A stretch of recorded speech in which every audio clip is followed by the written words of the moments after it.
Hi every welcome to our channel SAP FICO for Mallus. കഴിഞ്ഞ ക്ലാസ്സിൽ നമ്മൾ എന്താണ് എസ് എ പിയുടെ ലാൻഡ്സ്കേപ്പ് എന്നാൽ എന്ത്, SAPയുടെ മേജർ മൊഡ്യൂൾസ് ഏതെല്ലാം എന്നതാണ് നമ്മൾ പഠിച്ചത്. ഇന്നത്തെ ക്ലാസ്സിൽ നമ്മൾ പഠിക്കാൻ പോകുന്നത് ഏതൊക്കെ SAP മൊഡ്യൂൾസ് ആർക്കൊക്കെ എലിജിബിൾ ആണ്, അതുപോലെ തന്നെ job opportunities in SAP FICO എന്നാണ് ഇന്നത്തെ ക്ലാസ്സിൽ പഠിക്കാൻ പോകുന്നത്. ആദ്യം നമുക്ക് SAP മൊഡ്യൂൾസ് ആരെല്ലാം എലിജിബിൾ ആണെന്നുള്ളത് നോക്കാം.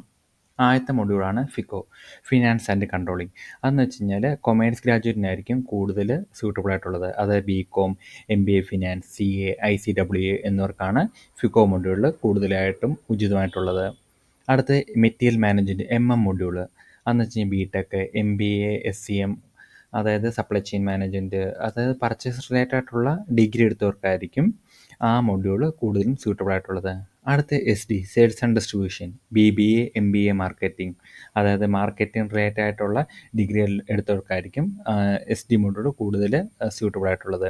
അടുത്ത WM എന്ന് വെച്ച് കഴിഞ്ഞാൽ വെയർഹൗസ് മാനേജ്മെൻറ്റ്, അതായത് വെച്ച് കഴിഞ്ഞാൽ BTech, വെയർഹൗസ് ലോജിസ്റ്റിക് ഡിഗ്രി ഉള്ളവർക്കായിരിക്കും കൂടുതലായിട്ട് എലിജിബിൾ ആയിട്ടുള്ളത് WM module.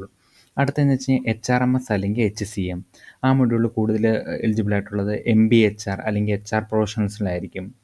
Last one basis and ഹബാപ്പ്, അതെന്ന് വെച്ച് കഴിഞ്ഞാൽ IT ബാക്ക്ഗ്രൗണ്ട് ഉള്ളവർക്കായിരിക്കും, അതായത് BTech, MCA, MSc IT എന്നിവർക്കായിരിക്കും കൂടുതൽ ഉചിതം.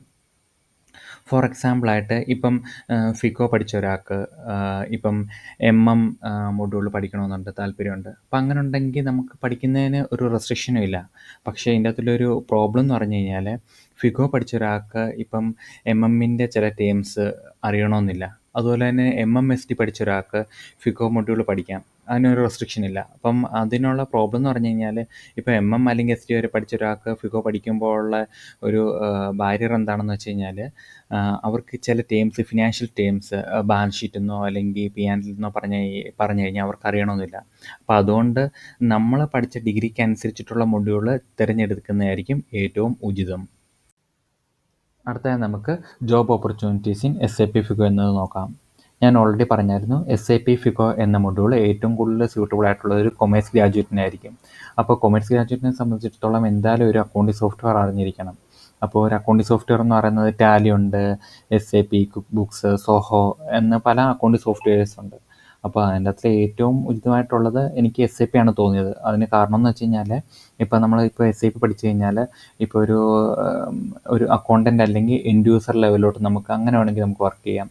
അല്ലെങ്കിൽ നമുക്ക് കുറച്ചുകൂടി നോളജ് എടുത്ത ശേഷം ഒരു കൺസൾട്ടൻ്റ് ലെവലിലോട്ട് നമുക്ക് പോകണം എന്നുണ്ടെങ്കിൽ അങ്ങനെ നമുക്ക് ജോലി പോകാനായിട്ട് സാധിക്കും. അപ്പോൾ അതുകൊണ്ട് എന്തായാലും SAP പഠിക്കുന്നതായിരിക്കും ഏറ്റവും ഉചിതം എന്നാണ് എനിക്ക് തോന്നുന്നത്. കൂടാതെ 80% കമ്പനീസ് SAP ആണ് ഉപയോഗിക്കുന്നത്.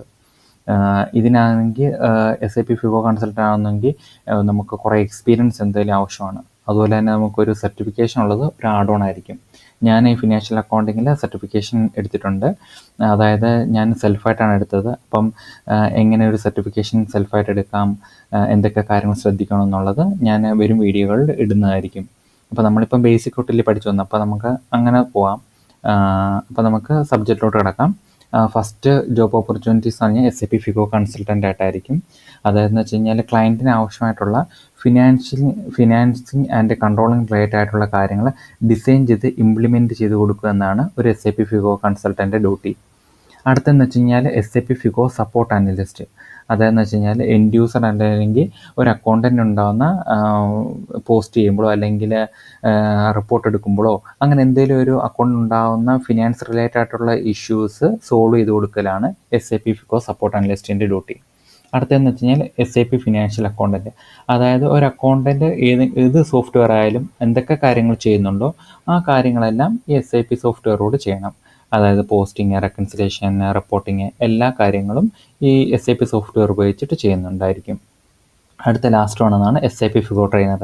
അതായത് എൻഡ് യൂസറിന് അല്ലെങ്കിൽ പുതിയ കൺസൾട്ടൻറ്റ്മാർക്കൊക്കെ ട്രെയിനിങ് കൊടുക്കുന്ന ഒരു ഡ്യൂട്ടി ആയിരിക്കും SAP FICO ട്രെയിനർക്കുള്ളത്. അപ്പം നമുക്ക് ഇന്നത്തെ വീഡിയോ ഇവിടെ വെച്ചിട്ട് വൈൻഡ് അപ്പ് ചെയ്യാം. നിങ്ങൾക്ക് ഇഷ്ടപ്പെട്ടെങ്കിൽ ലൈക്ക് ചെയ്യുക, ഷെയർ ചെയ്യുക, സബ്സ്ക്രൈബ് ചെയ്യുക. നമുക്ക് അടുത്ത വീഡിയോയിൽ SAP FICO എന്നാൽ എന്ത്, SAP FICOയുടെ ഓർഗനൈസേഷണൽ സ്ട്രക്ചർ എന്തെല്ലാം എന്ന് നമുക്ക് പഠിക്കാം. അപ്പം നമുക്ക് stay tune for next video. Thank you.